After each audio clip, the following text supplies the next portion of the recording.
नमस्कार, साधना plus news में आप सभी का स्वागत है। मैं हूं अस्मिता दुबे। बुलेटिन की शुरुआत करेंगे, लेकिन उससे पहले एक नजर सुर्खियों पर। बीजेपी जन आशीर्वाद यात्रा पहुंची हजारीबाग। विधायक मनीष जायसवाल ने किया स्वागत। परंपरागत तौर से किया गया सभी का स्वागत।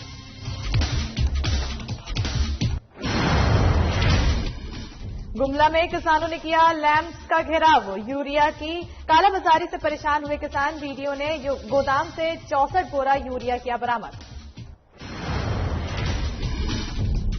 नालंदा में आजाद नगर मूलभूत सुविधाओं की देख रहा ग्रामीण हुआ परेशान। मजबूरी में गंदा पानी पीने को हुए मजबूर।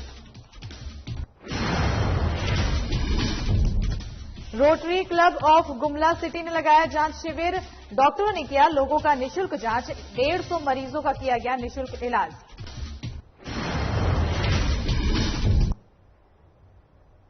और बुलेटिन की शुरुआत इस वक्त की बड़ी खबर के साथ करेंगे। बड़ी खबर रांची से आ रही है, जहां सीएम के काफिले पर हमला करने वाले के आरोपी भैरव सिंह पर 10 लाख का जुर्माना लगा है। नगर निगम ने 10 लाख का जुर्माना लगाया है और साथ ही 48 घंटे की मोहलत भी दी है। 48 घंटे के भीतर जुर्माने की राशि जमा नहीं की गई तो भैरव सिंह पर कार्रवाई की जाएगी। वहीं जेल से बाहर आने पर शहर के कई जगहों पर भैरव सिंह के स्वागत के पोस्टर लगाए गए थे। आपको बता दें, बड़ी खबर इस वक्त की रांची से आ रही है, जहां सीएम के काफिले पर हमले के आरोपी भैरव सिंह पर 10 लाख का जुर्माना लगा है। नगर निगम ने 10 लाख का जुर्माना लगाया है और 48 घंटे की मोहलत दी है। साथ ही 48 घंटे के अंदर अगर जुर्माने की राशि जमा नहीं की गई तो फिर भैरव सिंह पर कार्रवाई की जाएगी।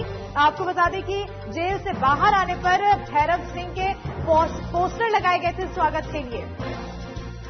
शहर के कई जगहों में भैरव सिंह के पोस्टर लगाए गए थे। बड़ी खबर रांची से आ रही है, जहां सीएम के काफिले पर हमले के आरोपी भैरव सिंह पर 10 लाख का जुर्माना लगा है। बड़ी खबर आपको बता रहे हैं, नगर निगम ने 10 लाख का जुर्माना लगाया है और इसके साथ ही 48 घंटे की मोहलत दी है। अगर 48 घंटे के अंदर भैरव सिंह ये जुर्माना नहीं दे पाते हैं, नहीं भर पाते हैं, तो फिर नगर निगम पर कार्रवाई करेगा। आपको बता दें कि जेल से बाहर आने पर शहर के कई जगहों पर भैरव सिंह के स्वागत में पोस्टर लगाए गए थे। बड़ी खबर रांची से, जहां सीएम के काफिले पर हमले करने वाले आरोपी भैरव सिंह पर 10 लाख का जुर्माना लगा है।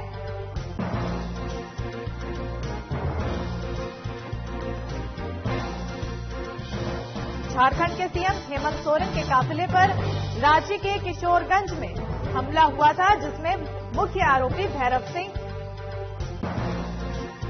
पाया गया था, जिसके बाद अब उनके ऊपर 10 लाख रुपए का जुर्माना लगा है।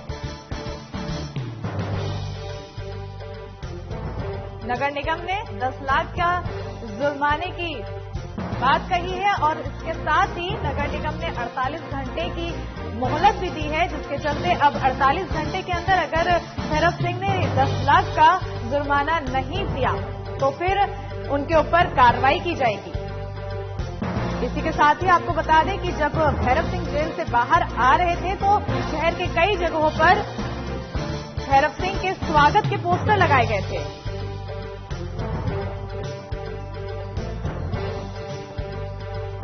बड़ी खबर आपको बता रहे हैं,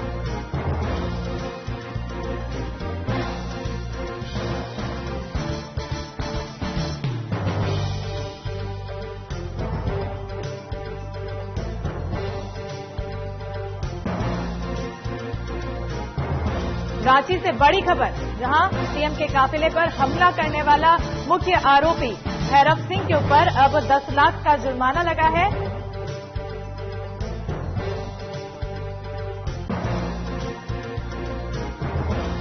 और इसी खबर पर ज्यादा जानकारी के लिए हमारे साथ जुड़ चुके हैं वरिष्ठ संवाददाता नवीन शर्मा। नवीन, ये 10 लाख का जुर्माना भैरव सिंह पर लगाया है, आखिर इसका पूरा क्या मामला है?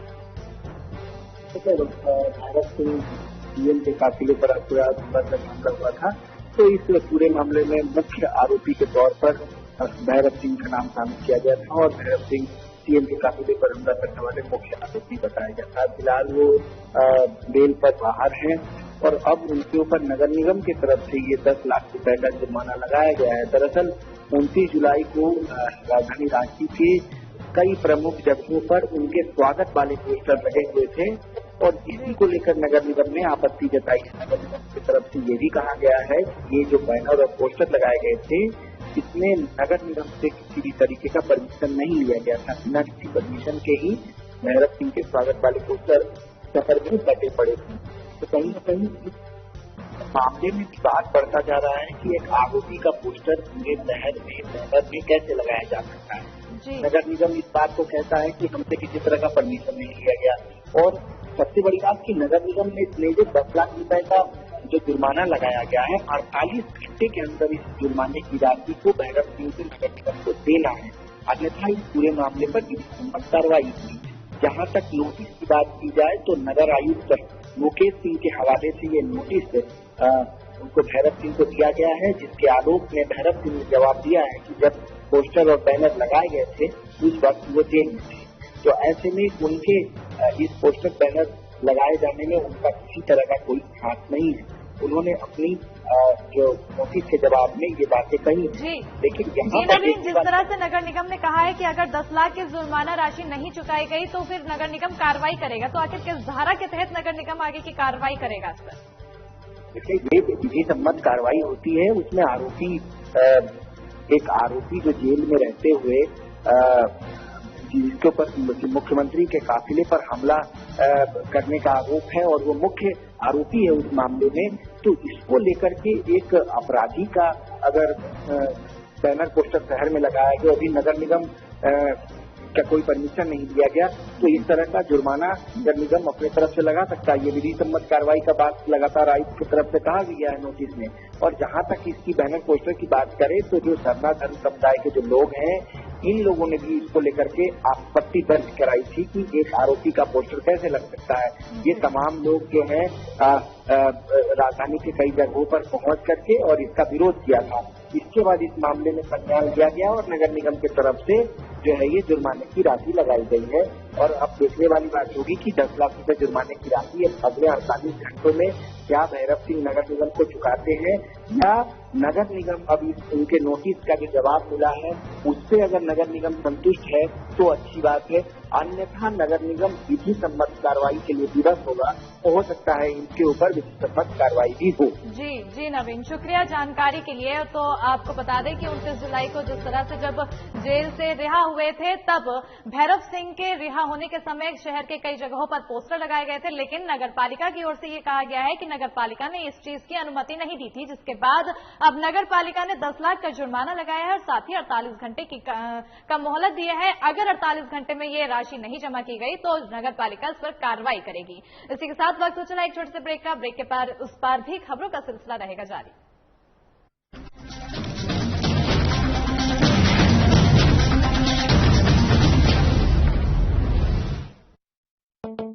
श्रावण माह में शिवमय संसार, महादेव की महिमा अपरंपार।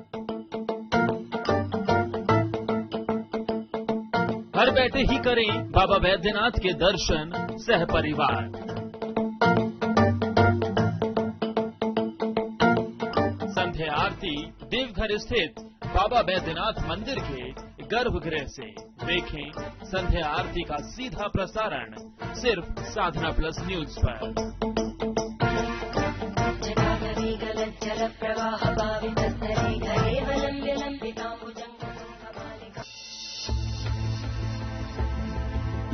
रामकृष्ण मिशन अस्पताल रांची में सेवा का एक सर्वोत्तम संस्थान। 7 दशकों से रामकृष्ण मिशन सैनिटोरियम में सभी बीमारियों का आधुनिक पद्धति से सस्ते दर पर इलाज। अस्पताल में अनुभवी डॉक्टर और कुशल नर्सें रखेंगी आपका विशेष ख्याल।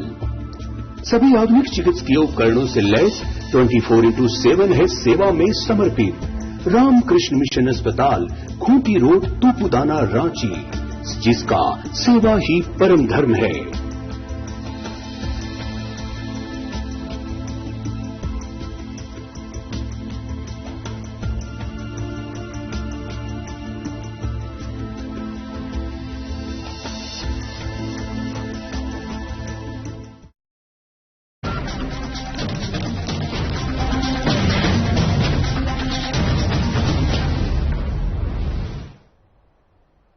ब्रेक के बाद स्वागत है। चलिए बढ़ते हैं अब खबरों की ओर। सांसद से बीजेपी के राष्ट्रीय उपाध्यक्ष अन्नपूर्णा देवी को केंद्रीय मंत्रिमंडल में शिक्षा राज्य मंत्री बनाए जाने के बाद उनके सम्मान में जन आशीर्वाद यात्रा निकाली गई।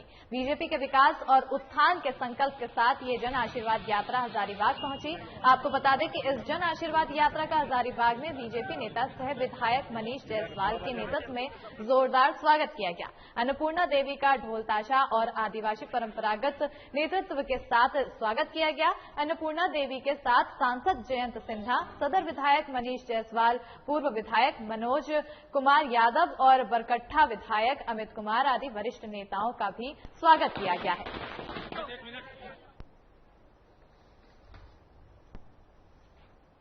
आज आदिवासी समुदाय के साथियों को मंत्री बनाया, साथ ही साथ 6 अल्पसंख्यक समाज के लोगों को मंत्री बनाया। यानी कि पूरा देश के जो प्रतिनिधित्व करने वाले हैं, हर समुदाय, धर्म, जाति, समाज को लेकर आदरणीय प्रधानमंत्री जी ने सम्मान दिया है। और अब ये हम सबका दायित्व बनता है कि जो प्रधानमंत्री जी ने जो सम्मान दिया, उस सम्मान को बखूबी ईमानदारी के साथ उस काम में खरा उतरने का प्रयास। बढ़ते आगे, जहां गुमला के पालकोट लैंप्स ने यूरिया खाद 2 गुना दाम पर बिक्री करने को लेकर प्रखंड के किसानों में खासा नाराजगी है। यूरिया खाद 2 गुने दाम को लेकर किसानों ने लैंप्स का घेराव किया। उन्होंने उर्वरक की कालाबाजारी करने का आरोप लगाया है। किसानों का कहना है कि पहले यूरिया नहीं होने की बात करते हैं, बाद में ज्यादा दाम देने पर यूरिया दिया जाता है। किसानों के विरोध की खबर बीजेपी के किसान मोर्चा जिला उपाध्यक्ष सुमित केसरी और प्रखंड अध्यक्ष गोपाल केसरी को हुई, तो दोनों लैंप्स पहुंचे और किसानों से बात की। साथ ही इसकी जानकारी वीडियो विजयनाथ मिश्रा को दी। वीडियो ने लैंप्स पहुंचकर गोदाम में रखे 64 बोरा यूरिया बरामद किया। इसके साथ ही जिसे कृषि पदाधिकारी मनुशांति एक्का ने सील कर दिया है। वीडियो विजयनाथ मिश्रा ने कहा है कि यूरिया की कालाबाजारी से किसानों को परेशानी में डाल दिया गया है। साथ ही वीडियो ने कालाबाजारी में संलिप्त प्रमोद साहू पर सख्त कार्रवाई करने की बात भी कही है।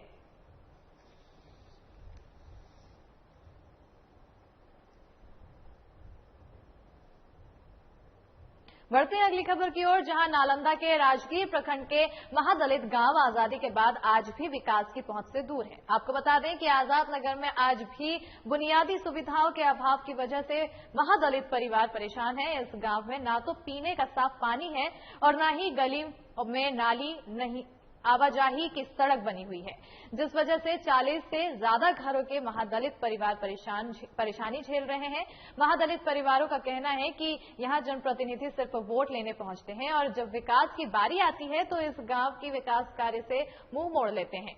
गांव में एक हैंडपंप भी है तो वो खुद लोगों ने पैसे जोड़कर बनाया है, जिसमें अब कीड़े आना शुरू हो गए हैं, लेकिन फिर भी मजबूरी की वजह से फिलहाल उसी पानी का इस्तेमाल लोग कर रहे हैं, जिससे लगातार सभी की तबीयत पर भी असर हो रहा है।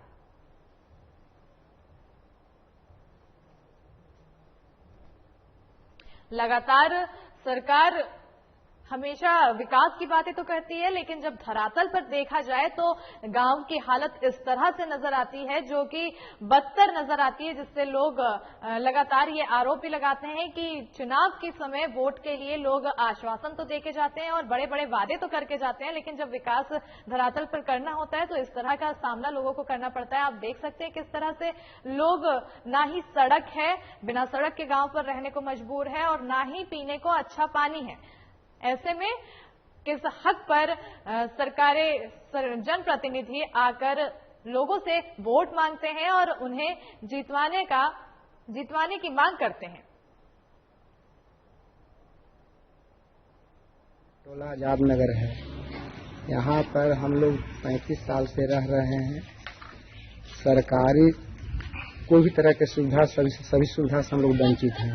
न सरकारी यहाँ कल मिला हम लोग का, नहीं यहाँ पर सरकारी नली बना, न गली बना, न सोलिंग हुआ, न पीसीसी ढलैया हुआ, कोई भी तरह का सुविधा नहीं हुआ। पंचवर्षीय योजना में सरकार 5 साल पहले महादलित टोला में क्या चीज बनाने का स्कीम लाए, लेकिन एक भी स्कीम यहाँ पर नहीं आया। और लातेहार के हैरतहंज प्रखंड क्षेत्र के चीरू पंचायत अंतर्गत रोहन ग्राम में जंगली हाथियों ने एक महिला को कुचल दिया, जिससे महिला की मौत हो गई। वहीं अन्य व्यक्ति भागने के क्रम में घायल हो गए हैं। वहीं महिला की मौत के बाद परिजन का रो रो कर बुरा हाल है। और इस घटना की जानकारी मिलने के बाद फॉरेस्टर लियाकत अली घटनास्थल पहुंचे और मौके पर परिवार को 20,000 का नकद सहायता राशि दी है।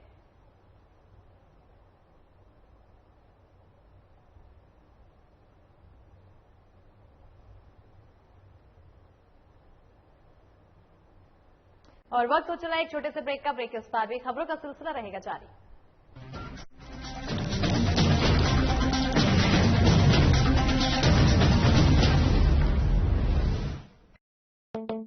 श्रावण माह में शिवमय संसार, महादेव की महिमा अपरंपार। घर बैठे ही करें बाबा बैद्यनाथ के दर्शन सह परिवार। संध्या आरती देवघर स्थित बाबा बैद्यनाथ मंदिर के गर्भगृह से। देखें संध्या आरती का सीधा प्रसारण सिर्फ साधना प्लस न्यूज पर।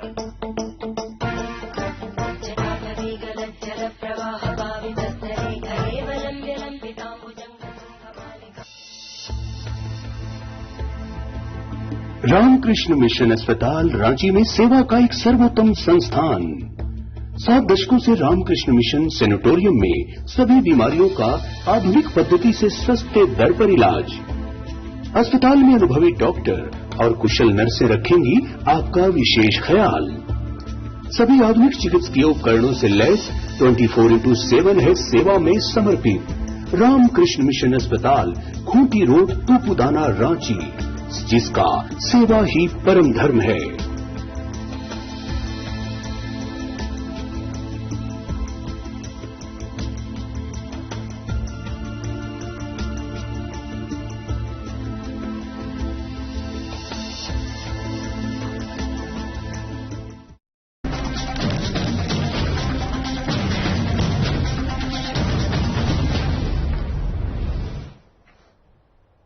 और ब्रेक के बाद इस वक्त की आपको बड़ी खबर दिखाएंगे जो पलामू से आ रही है, जहां चुनाव आयोग की वेबसाइट से छेड़छाड़ का मामला सामने आया है। और छेड़छाड़ के मामले में एक युवक को गिरफ्तार भी किया गया है। चुनाव आयोग के वोटर आईडी बनाने वाले URL में छेड़छाड़ किया गया था और जिसमें पलामू में चुनाव आयोग के निर्देश के बाद चैनपुर के करसों का युवक गिरफ्तार किया गया है। पूरे मामले का नेटवर्क यूपी बिहार के कई जिलों से जुड़ा हुआ है और पुलिस और प्रशासनिक अधिकारी युवक से पूछताछ कर रहे हैं।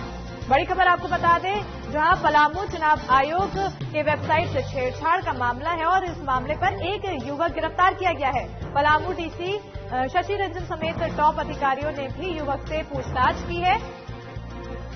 चुनाव आयोग के वोटर आईडी कार्ड बनाने वाले URL से छेड़छाड़ की गई थी। बड़ी खबर आपको बता रहे हैं, पलामू से बड़ी खबर आ रही है, जहां चुनाव आयोग की वेबसाइट के साथ छेड़छाड़ की गई और आईडी बनाने वाले URL से छेड़छाड़ की गई। इसी खबर पर ज्यादा जानकारी के लिए हमारे साथ जुड़ चुके हैं वरिष्ठ संवाददाता नवीन शर्मा। नवीन, चुनाव आयोग की वेबसाइट से जिस तरह की छेड़छाड़ी की गई उसके बाद एक युवक गिरफ्तार किया गया है, तो क्या उस युवक के ऊपर क्या क्या कार्रवाई की गई है अब तक? देखिए, तरीके से ये मामला पलामू जिले का है और पलामू जिला चुनाव आयोग ने इस मामले में कार्रवाई की है।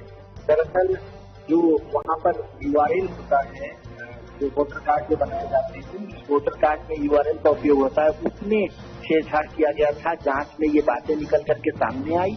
उसके बाद जो जिला चुनाव आयोग है उसकी तरफ से युवक को तत्काल गिरफ्तार करने का निर्देश दिया गया। संबंधित युवक को फिलहाल गिरफ्तार कर लिया गया है। पलामू के डीसी शशि रंजन समेत कई आला अधिकारी, पुलिसकर्मी जो है वो लगातार युवक से पूछताछ कर रहे हैं। नवीन, क्या पूछताछ में किसी तरह की बातें निकल कर आई कि आखिर किसके श्रेय पे ये इस तरह की छेड़छाड़ी कर रहा है और लगातार ये इस तरह से आरोप अपनी चीजों को अंजाम दे रहा है? जो कार्रवाई हुई है और जो पूछताछ युवक से की गई है उसमें इसका नेटवर्क उत्तर प्रदेश और बिहार से जुड़ा हुआ बताया जा रहा है। ये नेटवर्क उत्तर प्रदेश, बिहार, झारखंड में सक्रिय है। झारखंड में चूंकि ये पहला मामला है तो कहीं न कहीं प्रशासन इस पूरे मामले को लेकर के अब सख्त हो गया है और अपनी तरफ से लगातार जो है जांच करवा रहा है और भी कई जिलों में इसके साथ जुड़ी हो सकते हैं। सूत्रों की माने तो इस तरह का छेड़छाड़ जो है कई राज्यों में हो चुका है, लेकिन ये मामला संज्ञान में आ नहीं पाता है, क्योंकि अब युवक की गिरफ्तारी हुई है तो लगातार जो बातें उनसे पूछताछ की जा रही है उसमें ये बातें उत्तर प्रदेश और बिहार से भी जुड़ा हुआ बताया जा रहा है। झारखंड के भी कई जिलों में इस तरह के नेटवर्क जो है वो सक्रिय हो सकते हैं। क्या मामले में और भी लोग संलिप्त हैं इस पूरे मामले में? कि खुद जो डीसी हैं पलामू के, वो खुद इस पूरे मामले में जो है सख्ती से युवक से पूछताछ भी उन्होंने किया है, अधिकारी भी पूछताछ कर रहे हैं। संलिप्तता की बात जो कर रहे हैं वो तो चीजें बाद में निकल करके सामने आई है, क्योंकि अभी तो पूछताछ चल रही है। और जो सूत्र है और कोई माने तो बिहार और झारखंड, बिहार से उत्तर प्रदेश से इस नेटवर्क को जोड़ करके देखा जा रहा है। झारखंड के भी कई जिलों में इस तरह का नेटवर्क सक्रिय हो सकता है। फिलहाल एक युवक की गिरफ्तारी हुई है। पूछताछ में जो बातें निकल करके सामने आएगी ये चुनाव आयोग अगर मीडिया से साझा करेगा, क्योंकि संवेदनशील मुद्दा होता है तो चुनाव आयोग जल्दी इन सब चीजों को साझा नहीं करता है। तो चुनाव आयोग जैसे ही इन तमाम चीजों का साझा करेगा, जो जानकारी आएगी तो आगे हम अपने दर्शकों को जरूर इसका अपडेट दे पाएंगे।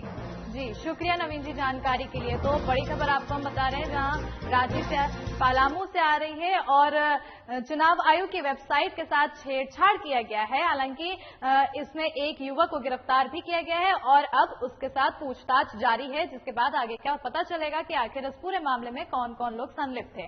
बढ़ते हैं आगे, जहां झारखंड राज्य के गुमला जिला के rotary club of Gumla city ने रोटरी भवन पालकोट रोड गुमला में निःशुल्क स्वास्थ्य जांच शिविर का आयोजन किया है, जिसमें रांची पारस HEC हॉस्पिटल के डॉक्टर निःशुल्क स्वास्थ्य जांच किया और साथ ही उपलब्ध दवाओं को बांटा भी है। शिविर में आए सभी मरीजों का ब्लड प्रेशर और शुगर की भी जांच की गई है और हेल्थ कैंप में लगभग 150 मरीजों का निःशुल्क इलाज किया गया है।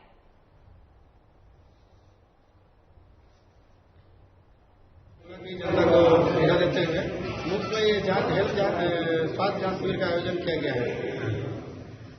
क्या लगता है कि हमारे यहाँ बहुत दूर दूर से लोग आ रहे हैं, इलाज करा रहे हैं, उनका फायदा लोग ले रहे हैं, क्योंकि हमारे यहाँ रांची के प्रसिद्ध हॉस्पिटल के जो सुप्रसिद्ध डॉक्टर्स हैं वो अपनी सेवा मुफ्त में दे रहे हैं।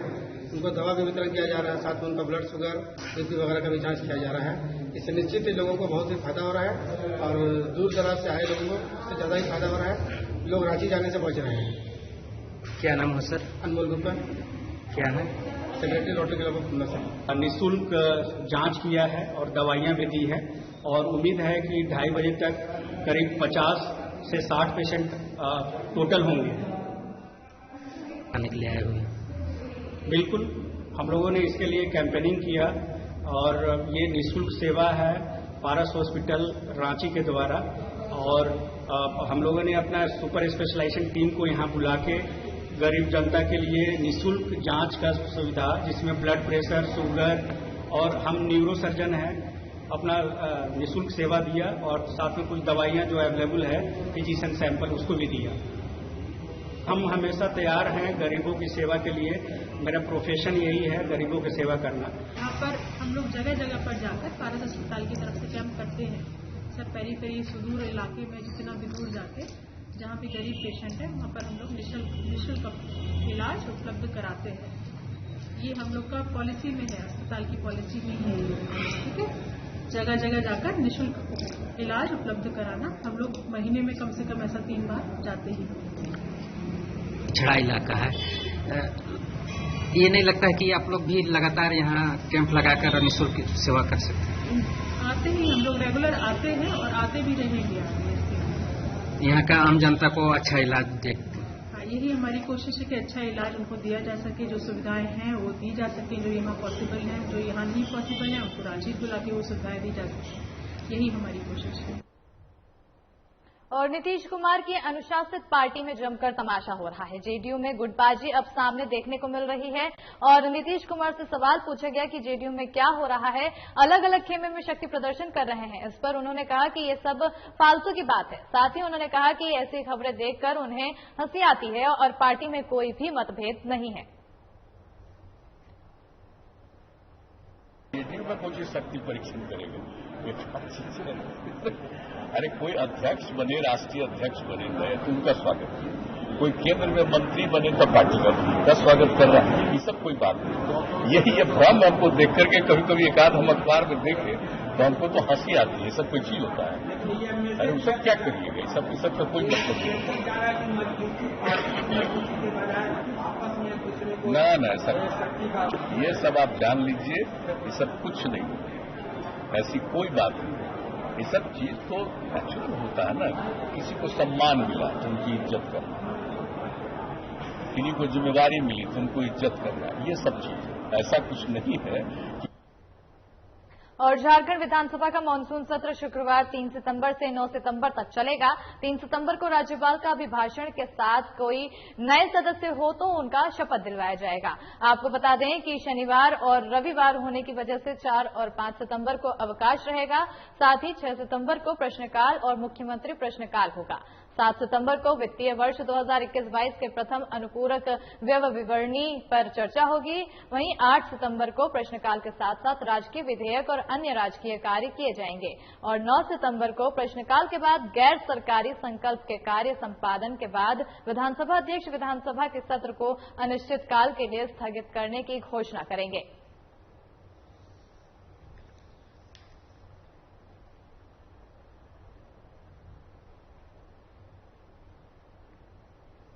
तो कई मुद्दों पर अब इस पर चर्चा होने की उम्मीद जताई जा रही है। वहीं विपक्ष पर ऐसा माना जा रहा है कि विपक्ष कई मुद्दों को लेकर पूरी तरह से हमलावर होगा।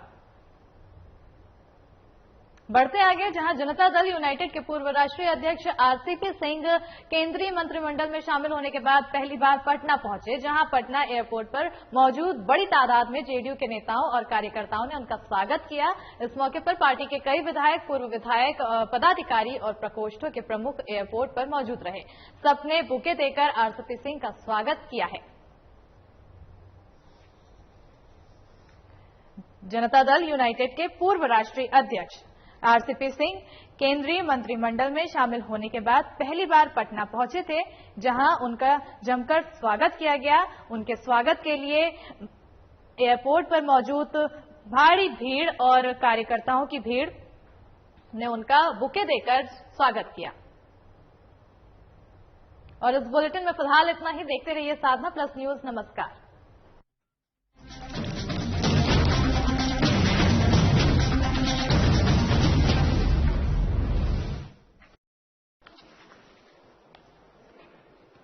वर्तमान विधानसभा के